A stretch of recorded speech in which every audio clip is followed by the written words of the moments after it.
Mama, you look so beautiful po. Ngumuso ako at nagpipigil ng ngiti dahil sa seryosong sabi ng anak kong 4 gulang.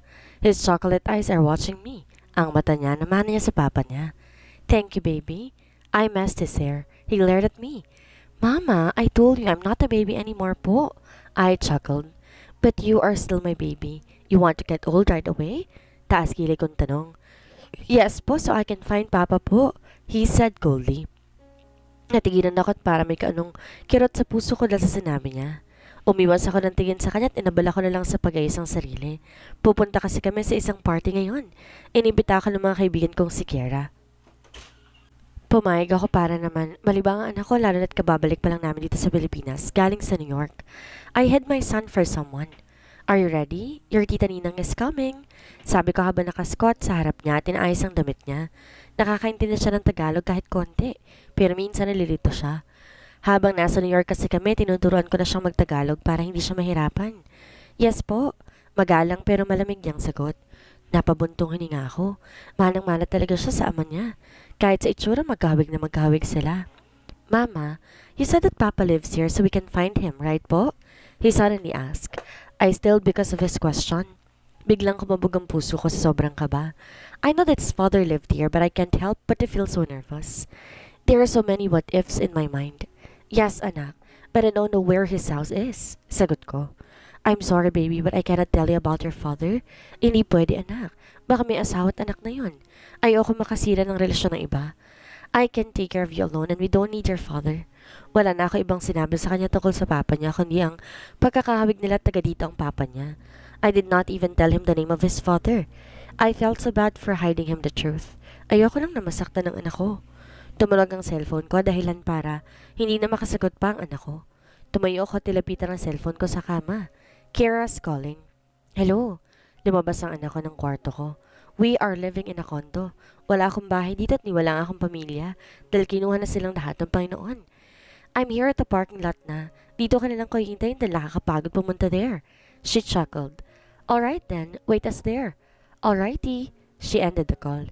Tilinan ko nung huling beses kong sarili sa salamin bago ako lumabas ng kwarto. Naabutan ko si Ashton na nakaupo sa sofa habang nanonood ng wrestling sa TV. Napailing ako at nilapitan siya. Baby, turn off the TV. We're going. He glared at me again before he turned off the TV. I chuckled at his reaction. Every time I call him baby, he gets mad and he would glare at me. Well, it's okay for me though. Hindi ako sanay kapag di siya tinatawag ng baby. Lumabas kami ng condo at pumunta sa baba kung nasan si Kira. It is 7 in the evening. Siguro hindi ako magtatagal doon dahil kay Ashton. Di naman siya antukin pero 9 kasi yan lagi natutulog. Nakita namin si Kira at nasa labas siya ng kotse niya habang may kausap sa cellphone. Nung makita niya kami palapit, masaya siyang kumamay kay Ashton bago nagpaalam sa kausap sa telepono. My loves! Masayang tawag at mabilis kinarga si Ashton bago pa ulit-ulit hinalikan to sa pisngi. Napasimangot ang anak ko sa kanya. Kira naman, lipstick mo oh. Sabay turo ko sa pisngi na anak kong punong-puno ng kiss marks. Tumawa lang naman siya. Kumuha ko ng tissue sa bag ko at pinunasan ng pisngi ng anak ko pagkatapos pumasok na kami sa kotse ni Kira. Nasa likuran namin si Ashton habang naglalaro sa iPad niya. Ang gwapo talaga ng anak mo, Chantal. Ang sarap jowain. Kira giggled. Mahina akong tinampal ang braso niya at tiningnan siya ng masama.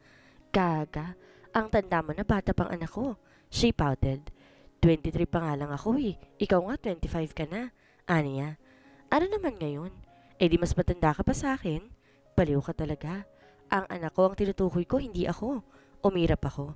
Eh di sige, kapag nagkaanak ako ng babae, ipapa-arrange ko talagang kasal na ni Ashton. Humalakak siya at sumimangot ako.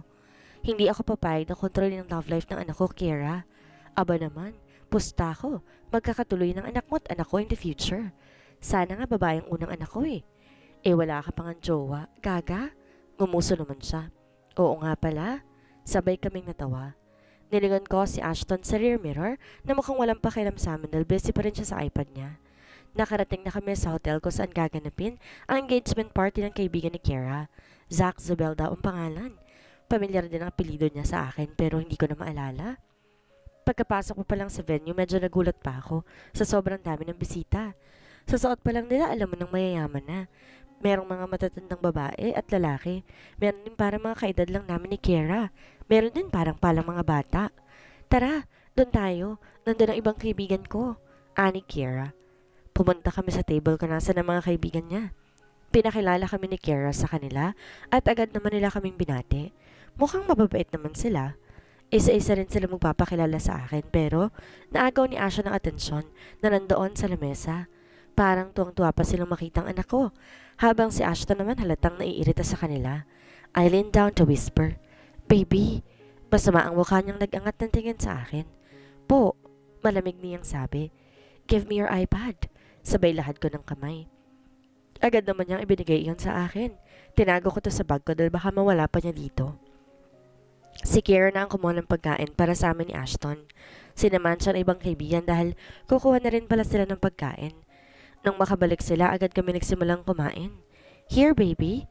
I put food on Ashton's plate. Ayaw niya kasi na sinusubuan siya eh. Masiyang nagkukwentuhan sila Kiera. Minsan nakikitawa rin ako kapag may nakakatawa, pero laging na kay Ashton ang atensyon ko. Napangiti ako dahil sa inis niyang kumain. Kanina ko pa rin nararamdaman na may nakatitig sa akin, pero ngayon ko lang naisipang tingnan kung sino. Nilibot ko ang mata ko sa lugar. Masiyang nagkakainan, nagkukwentuhan at tag-iinuman ang lahat.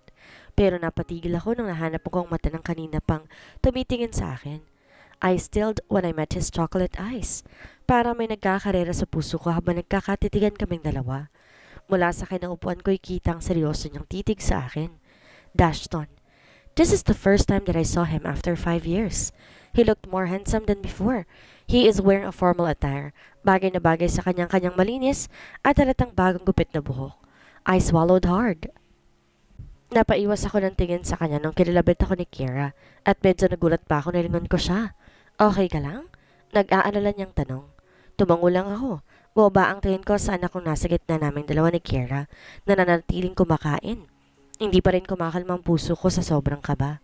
Alam ko napansin niya ang batang katabi pero hindi ko alam kung anong iniisip niya. Sana niya ay hindi mahalata. Kiera?" Tawag ko sa kanya. Umunguya siya ng pagkain nung lingunin niya ako. "Yes? Pakibantayin mo na si Ashton ha. Magbabanyo lang ako." She nodded. "Sure." Tumango ako tinignan ulit si Ashton na nakaangat na palang tingin sa akin. "Stay here with Tita Ninang, okay? I'll be back."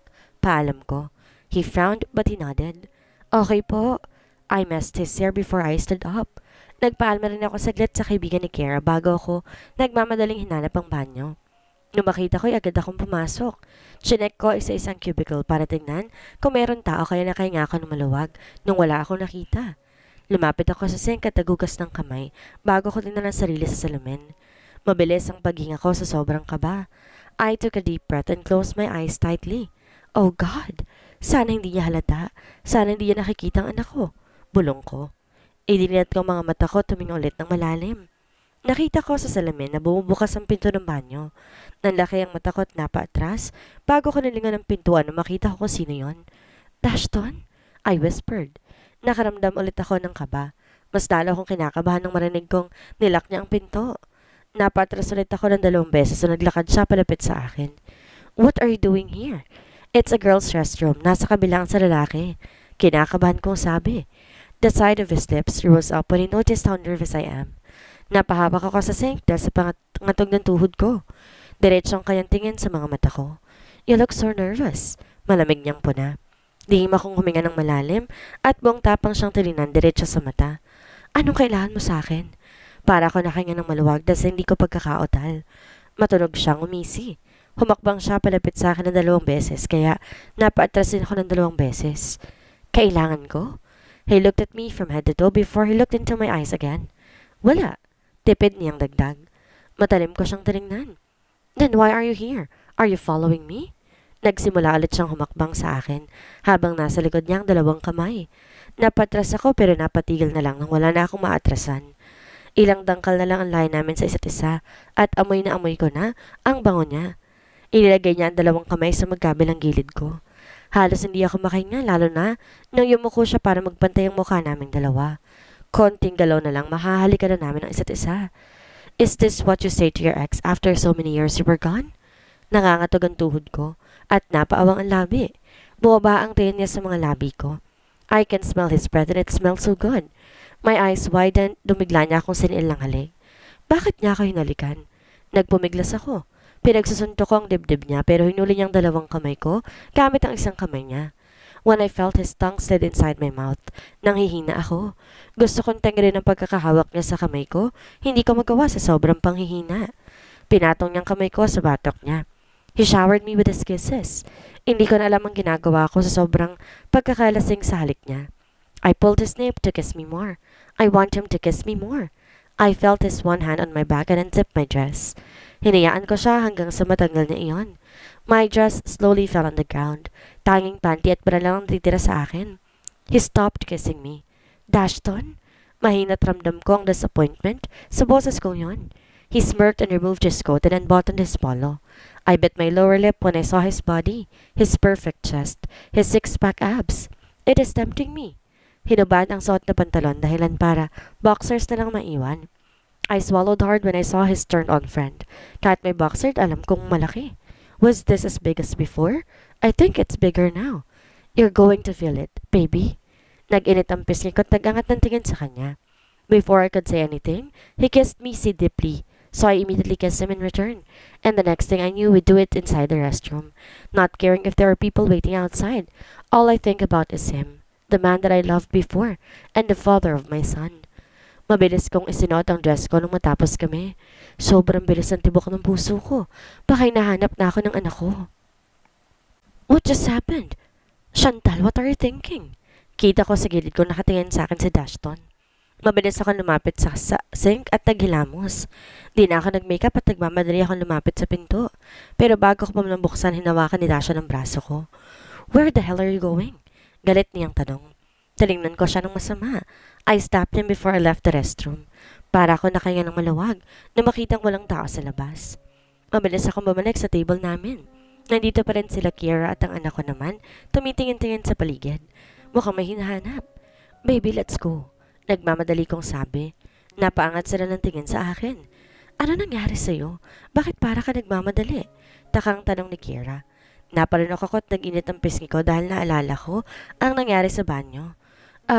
Inaantok na ako, Kiera. Mauna na kami. Kunot nung umalis si Ashton sa pagkakaupo. Hinawakan ng kamay ko. I'm sleepy na po. Ani nga sa bahikab. Kinarga ko siya. Atid ko na kayo. Ani Kiera. Umiling ako. Nakakahiya. Hindi na. Magta-taxi na lang kami. I smiled a bit. Nilingon ko kung saan ang mesa nila. Dashton, pero wala siya ron kaya nakahinga ka ng maluwag. Ha? Ihahatid ko na kayo. Babalik na lang ako dito. Umaling ulit ako. Hindi na talaga, okay lang. Aalis na kami. Ngumiti ako sa kaibigan niya. Walang magawa si Kiera kundi ang pumayag na mag-taxi na lamang kami. Pagkatapos nagpaalam, inatid kami ni Kiera palabas kaya pumayag na lamang ako. Di ko na ulit nakita si Dashton. Nagpaalam na kami kay Kiera pagkatapos pumara ng taxi. Nakatulog din si Ashton habang nasa biyahe kami, kaya kinarga ko siya na makarating kami sa kondo. Dahan-dahan kong iniga si Ashton sa kama. Hindi ko na siya ganising para nagpunas. Inabad ko ang damit niya at binihis na ng pajamas.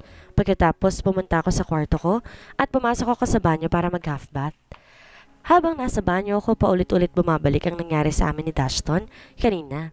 Hindi ko akalain na hanggang ngayon nanghihina pa rin ako sa halik niya at inaamin ko. Namimiss ko na rin siya at ang lahat sa kanya. Mama, what's the ulam po? Tanong sa akin ni Ashton kinabukasan. Kumunot ang noo ko na makitang kumakain na naman siya ng paborito niyang Cheetos. Tinignan ko siya ng masama. Ashton, too early to eat that. You should eat breakfast first. Galit kong sabi at namewang. Ngumuso naman siya. But mama, what's our ulam? Tinaasan ko siya ng kilay. Gulay ang ulam natin. Napaatras siya at sumamay ang mukha. Mama, I won't eat that. Tililikuran niya ako at tumakbo papunta ng salas. Ashton, sigaw ko. Napabuntong hininga lamang ako tinuloy ang pagluluto ng breakfast namin. Pagkatapos nag-ayos ako ng hapagkainan bago ko pinuntahan si Ashton. Naabutan ko siyang nanonood ng TV habang sumusubo ng Cheetos niya. Nung lingon niya ako'y mahigpit niyang niyakap ang kinain niya. Ashton, kain na. Sabi ko at nila siya. Mama, I won't eat vegetables. Seryoso niyang sabi. If you won't eat vegetables, I won't buy you more of that too. Sabay turo ko sa Cheetos. And the ginataan is spicy and delicious. Dagdag ko pa. Pareho kaming dalawang mahilig sa maanghang.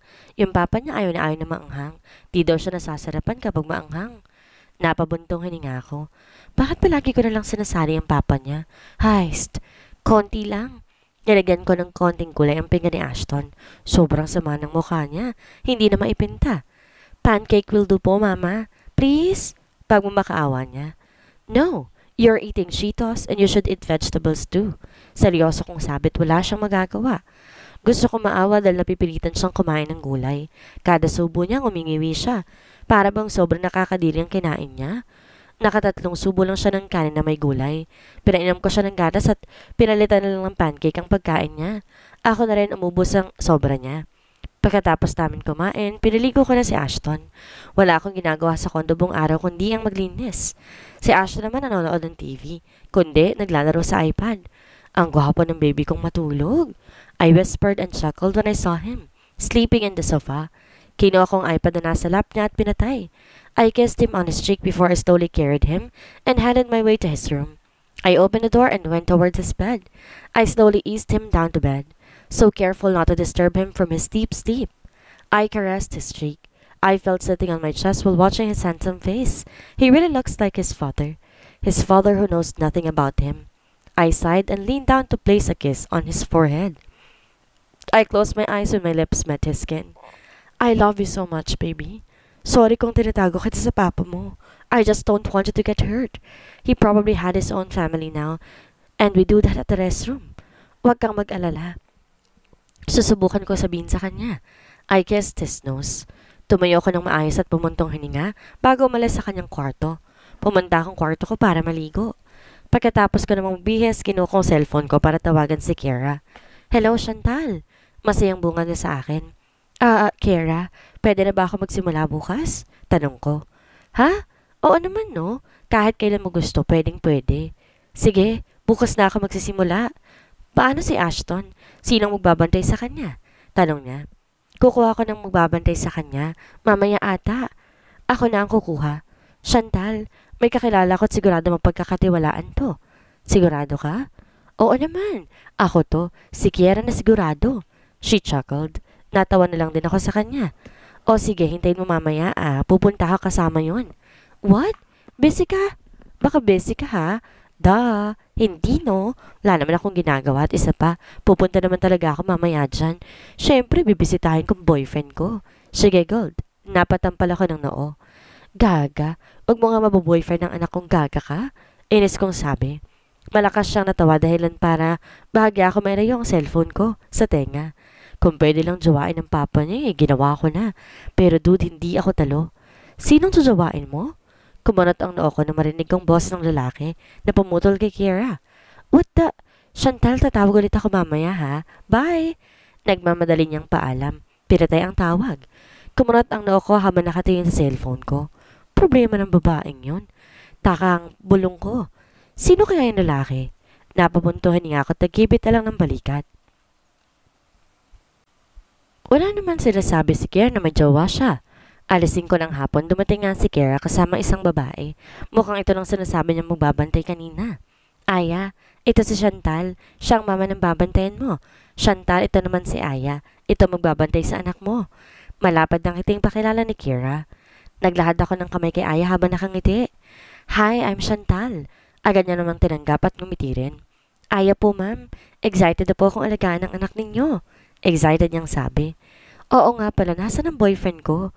Bigla itanong ni Kiera at sinimangutan ko siya. Paliw ka. Pabiro ko siyang sinabunutan. Bumuo ka na ng sayo. Inirapan niya ako. Ikaw na nga nagsabi na wala akong jowa eh. Tumaas ang kilay ko nang malala ko ang lalaking sumingit kanina sa kabilang linya. Sino yung lalaki kanina? Kumunot ang noon niya. Sinong lalaki? Taka niyang tanong. Pinaningkitan ko siya ng mata. Yung narinig ko nang tumawag ako sa iyo kanina, yung pumutol sa'yo, namilog ang mata niya at pumala ang pisngi. Ngumisi ako. Huli ka, dude. Ano yun? Nasaan si Ashton? Ani at tumiwas ng tingin. Walang sikreto, mananatiling sikreto, Kiera. Malalaman at malalaman niya ng iba. Nakangisi kong sabi. Ngumuso siya at masama ang tingin sa akin. Ano ba, Chantal? Wala nga. Nasaan na kasi ang Ashton ko? Nagpapadyak niyang tanong. Nasa kwarto niya natutulog. Mas lalong humaba ang uso niya. Bakit natutulog? Di ba na nga gigisingin ko na lang? Sabay lakad niya. Kira naman, wag mo nang gisingin. Inis kong sabi. Nandito ako na girlfriend niya, dapat ini-entertain niya ako. Sagot niya sa akin na tuluyang pumasok sa kwarto ni Ashton.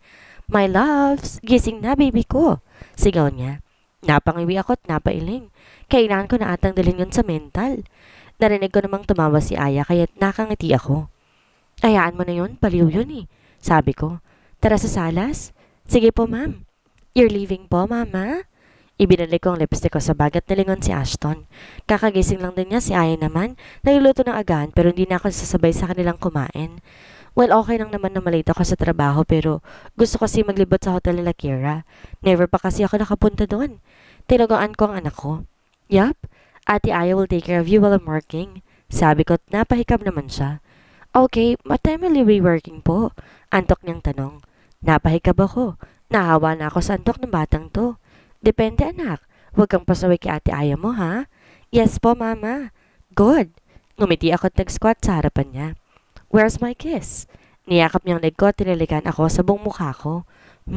Sarap naman. Sweet naman ang baby ko. Malambing kong sabi. Lumayo siya sa akin at tinignan ako ng masama. Natawa naman ako at tinalikan siya sa noo. Nagmarka ang lips ko dahil sa lipstick at agad ko namang pinunasan. I love you. Sabi ko at sumirgaw sa mukha niya. I love you too, mama. Malamig niyang sabit ngumuso ako. You sound cold. It's not sincere. I love you, mama. I love you so much. He cut me off with his soft voice. I chuckled and pinched the tip of his nose. I love you more, baby. Halika na sa labas. Nagluto na si Ate Aya ng breakfast.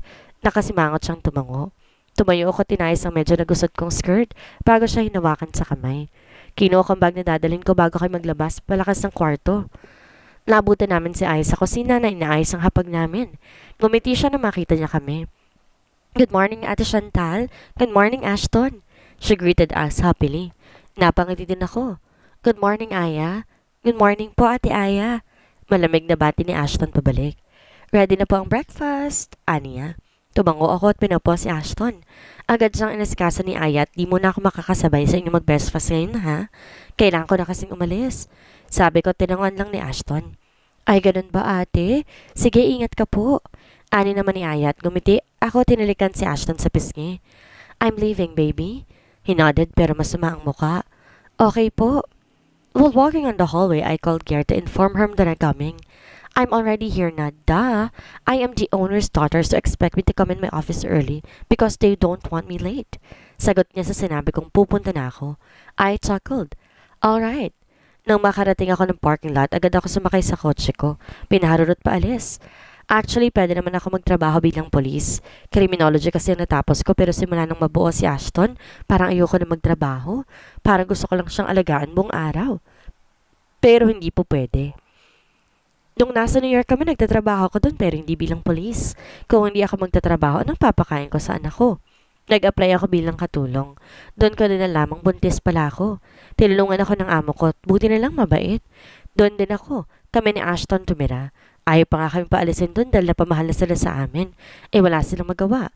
Ayoko rin namang umalis pero sobrang laki na kasi na naitulong nila sa amin. Ayoko nang madagrihan pa iyon, nakakahiya. Well, mahirap kapag mag-isa ka na nagpapalaki ng anak pero kinaya ko. Gagawin mong lahat para sa anak mo. Kahit anong irap pa yan, hindi ako susuko at never akong susuko. Nung makarating ako, isinalubong agad ako na isang magandang babae. Siguro magkasing edad lang kaming dalawa. Hi, are you Chantal Nicolette Andrada? She asked, smiling. Tumango ako at ngumiti. Yes. Nice to meet you. Sandra, Miss Kiera's secretary. I will lead you to her office. Aniya. Taranggap kong kamay at nakipag-shake hands. Nice to meet you too. Iginiya niya ako sa opisina ni Kiera. Halos lahat ng taong nandito ay nakatingin sa amin. Well, ngayon pa lang ako dito kaya siguro nagtataka sila kung sino ako. Hi, Sandra. Dinig kong bati ng isang lalaki na may malapad ng ngiti at sumulip sa akin. Carl, manahimik ka nga? Ines na sabi ni Sandra. The guy pouted. Sungit mo naman. Gusto ko lang makilala maganda mong kasama eh. The guy? Well, he's handsome. Mukhang bata pa rin. Medyo parayat pero matangkad siya. Huwag ka nga. That's Miss Kiera's friend. Oh, nasabi ng lalaki. Sorry. I smiled. Okay lang. May I know your name? You're beautiful. Ani at natawa ako sa sinabi niya. Chantal. Sabay lahat ko ng kamay. Mabilis niyang tinanggap yon. Akala ko makikipag-shake hands pero nagulat ako nung hinalikan niya iyon. I am Carl, Miss Chantal. Your name is beautiful. Suits you. Pambabola niya. Hello ko siyang nitian. Inaya na ako ni Sandra sa office si Kiera kaya nagpaalam na ako kay Carl. Mukha naman siyang mabait. Huwag kang magpapalaho kay Carl, Miss Chantal. Babaero yon. Ani Sandra sa akin nung nasa loob na kami ng lift. I chuckled and shook my head. I am not interested in him though. I shrugged. Nung makarating kami sa harap ng office, binuksan ni Sandra ang pinto. I smiled at her. Thanks. She just smiled and nodded. Agad ko nakita si Kiera, nakasimangot, habang nakatingin sa phone niya. Hindi nga siya sumulap sa amin. Good morning. Ay, duga!